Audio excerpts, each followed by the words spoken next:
তো বন্ধুরা আজকে আমি বানাবো মাছের ডিমের ঝোলের রেসিপি। তো দেখো, প্রথমে ডিমটাকে ভালো করে ধুয়ে ধায়ে নুন হলুদ লঙ্কা পেঁয়াজ কুচিয়ে ডিমটাকে ভেজে নিয়েছি। আর এখানটা কড়াতে তেল দিয়েছি, তেলটা গরম হয়ে গেছে। আর এখন আমি জিরে দেবো।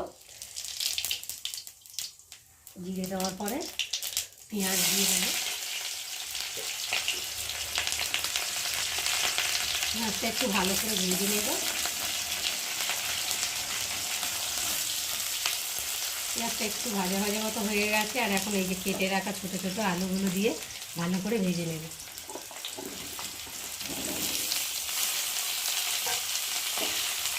আলুটা একটু ভালো করে নেড়ে দেবো।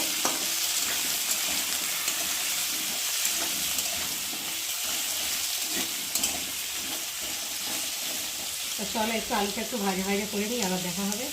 বন্ধুরা দেখো, আলুটা লাল লাল করে একটু ভেজে নিয়েছি। আর এখন দিয়ে দেবো স্বাদ অনুযায়ী নুন, আর দেবো লঙ্কার গুঁড়ো, আর দেবো হলুদ গুঁড়ো,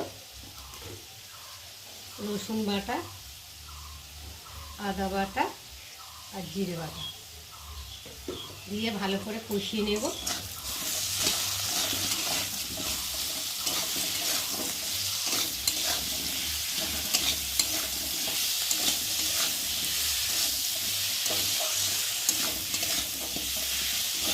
চলো একটু ভালোভাবে কষিয়ে নিই।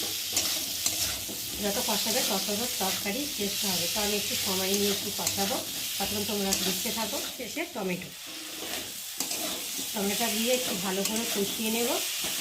যতক্ষণ না টমেটোটা নরম হয়ে যায় গলে যায় ততক্ষণ একটু কষাবো। আর টমেটোটা নরম হয়ে গেলে গলে গেলে কষানো ভালো হবে। দেখো, অনেকে আছে তরকারিতে জল দেয় মশলার সময়, কিন্তু আমি জল দিই না। টমেটো থেকেই জল বেরিয়ে যায়, টমেটো দিয়েই কষানো হয়ে যায়। তো চলো আমি একটু কষিয়ে নিই। বন্ধুরা দেখো, ভালোভাবে কষানো হয়ে গেছে আর মশলা থেকে তেলও ছেড়ে দিয়েছে। আর দেখো, মশলা কালারটা অনেকটাই চেঞ্জও হয়ে গেছে আর দারুণ একটা গন্ধও ছেড়েছে। তো দেখো কত সুন্দরভাবে কষিয়েছি। আর এখন একটু নাড়াচাড়া করে আর এবার আমি জল দিয়ে দেবো অল্প করে।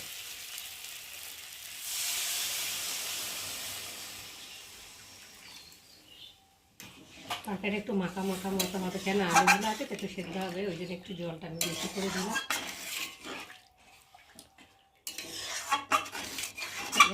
কড়ার গায়ে মশলাগুলো লেগে আছে, ওগুলো খুলতে একটু নিচে নামিয়ে দিই। তো বন্ধুরা চলো এবার ঢাকাটা খুলবো। তো দেখো ঝোলটা ফুটছে টকপক করে। আর দেখি এখন আলুগুলোকে একটু সেদ্ধ হয়ে গেছে কিনা। হ্যাঁ, অনেকটাই সেদ্ধ হয়ে গেছে আলুগুলো। আর এখন আমি ভেজে রাখা মাছের ডিমগুলোকে দিয়ে ভালো করে ফুটিয়ে নেব।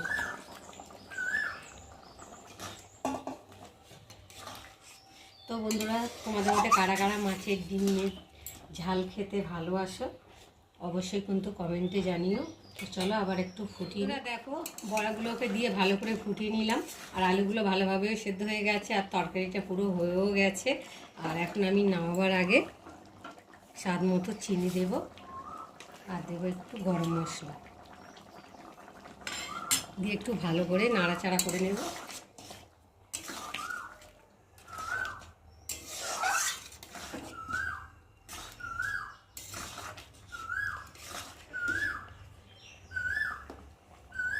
গরম মশলা দিয়ে একটু ফুটিয়ে নিলাম। আর এখন আমি এবারে কড়া থেকে ঢেলে নেব। একটু ঝোল ঝোল রাখা হয়েছে, কেননা বড়াতে আর আলুতে টেনে নেবে ওই জন্য। তো বন্ধুরা দেখো, আমি মাছের ডিমের ঝোলের রেসিপি তোমাদের সাথে শেয়ার করেছি। আর মাছের ঝোলের রেসিপির সাথে আরও কী কী হয়েছে সেটাই তোমাদের সাথে শেয়ার করব। তো চলো প্রথমে দেখাই চিকেন আলু দিয়ে কষা। আর এখানটায় আছে ডাঁটা চচ্চড়ি, লাউ ডাঁটা আলু বেগুন আর চিংড়ি মাছ দিয়ে চচ্চড়ি। আর এখানটা সব শেষে রয়েছে চাটনি। তারপরে দেখাই ভাত। প্রথমে দেখার কথা ভাতটা শেষে হয়ে গেল। তো বন্ধুরা, আজকে আমাদের দুপুরের মেনু কেমন লাগলো তোমরা কিন্তু অবশ্যই কমেন্ট করবে। আর ভালো লাগলে লাইক কমেন্ট শেয়ার করো। আর আমার চ্যানেলে যদি নতুন হয়ে থাকো চ্যানেলটাকে সাবস্ক্রাইব করো। তো চলো আবার দেখা হবে তোমাদের সাথে পরের ব্লগে। ততক্ষণ তোমরা তোমাদের খেয়াল রাখো।